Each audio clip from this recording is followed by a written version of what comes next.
There was a lawyer once. His name was Francis Scott Key. He penned a song that I'm sure you're aware of. You've seen it. It's in most hymnals throughout our churches. It's called the national anthem. It is our song as an American. We go, however, to a ball game. We stand in our church services and we sing the words of that song, and they float over our minds and our lips, and we don't even realize what we're singing. Most of us have memorized it as a child, but we've never really thought about what it means. Let me tell you a story. Francis Scott Key was a lawyer in Baltimore.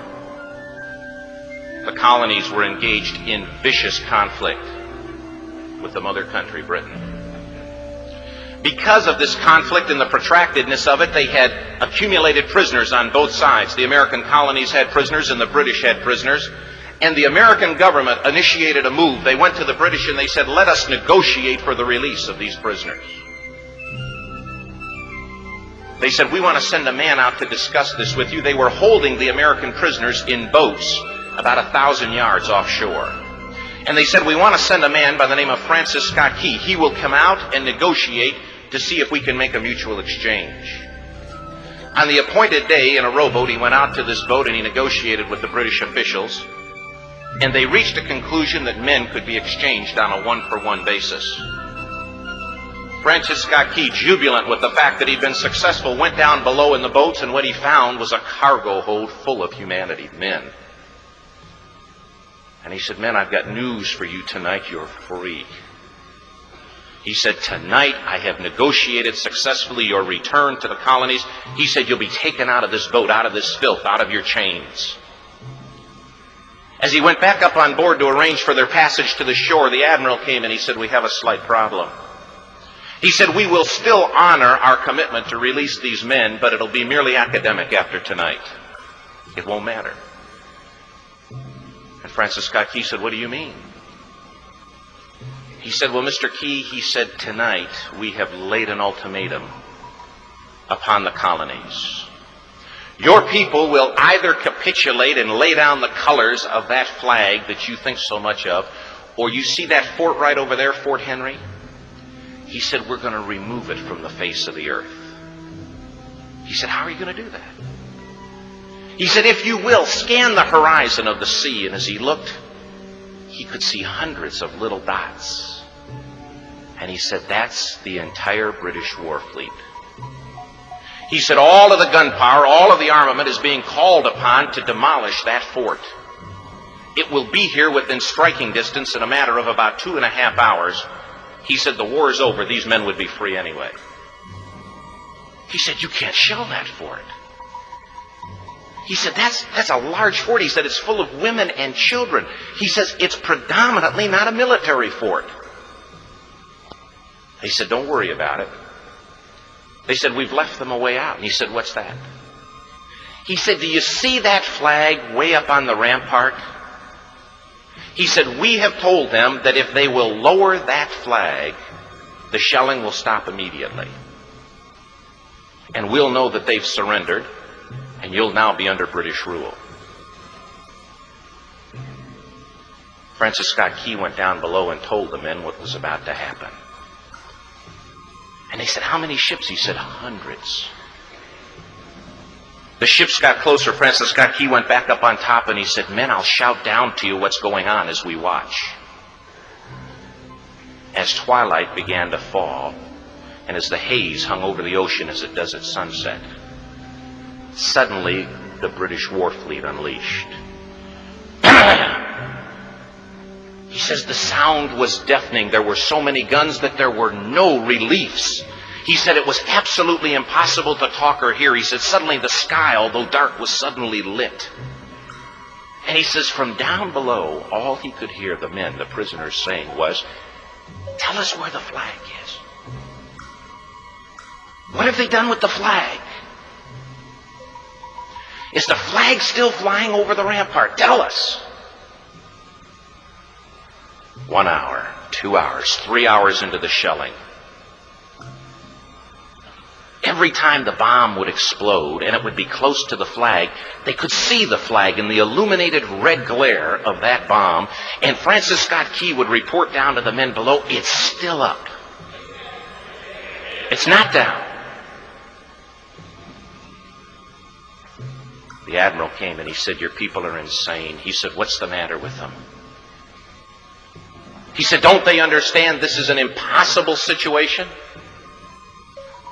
Francis Scott Key said he remembered what George Washington had said. He said, "The thing that sets the American Christian apart from all other people in the world is he will die on his feet before he'll live on his knees." The admiral said, "We have now instructed all of the guns to focus on the rampart to take that flag down." He said, "We don't understand something.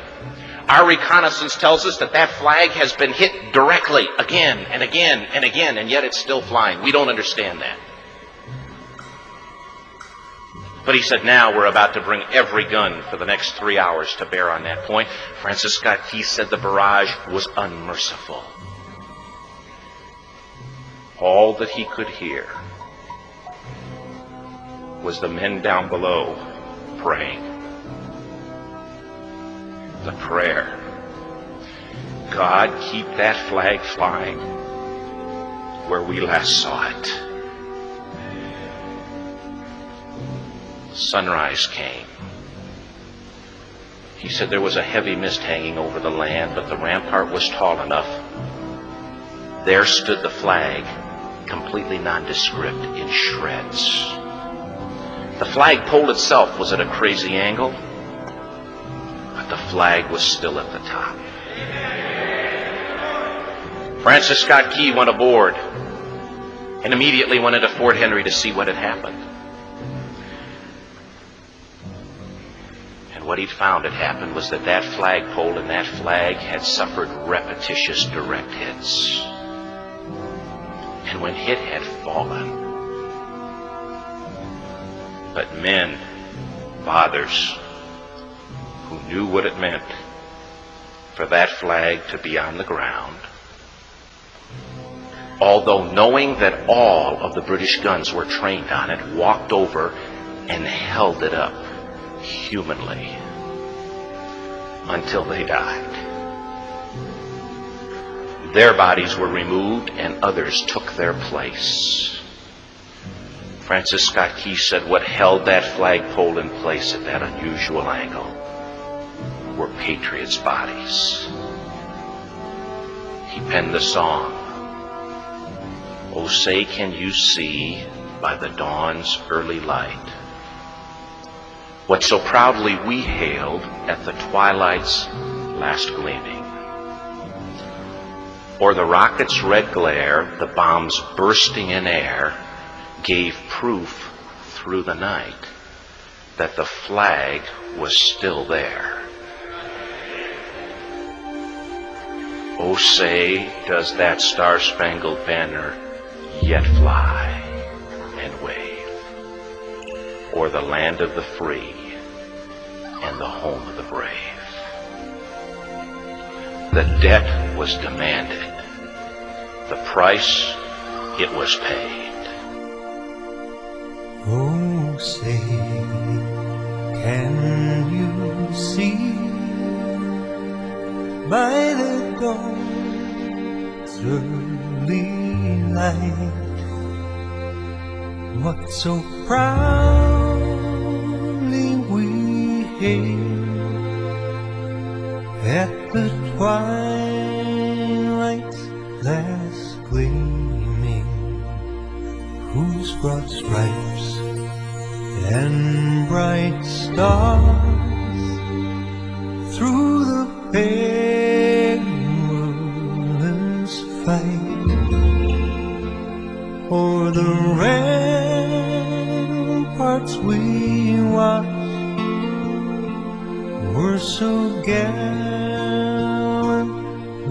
streaming, and the rockets break clear, the bombs bursting in air gave proof through the night that our flag was still there.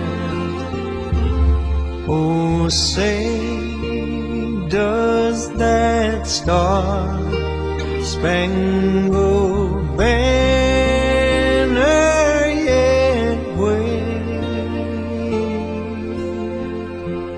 o'er the land of the free and the home of the brave? Oh, say, does that star-spangled banner yet wave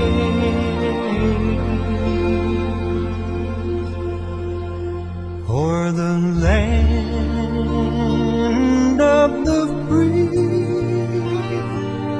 and the home of the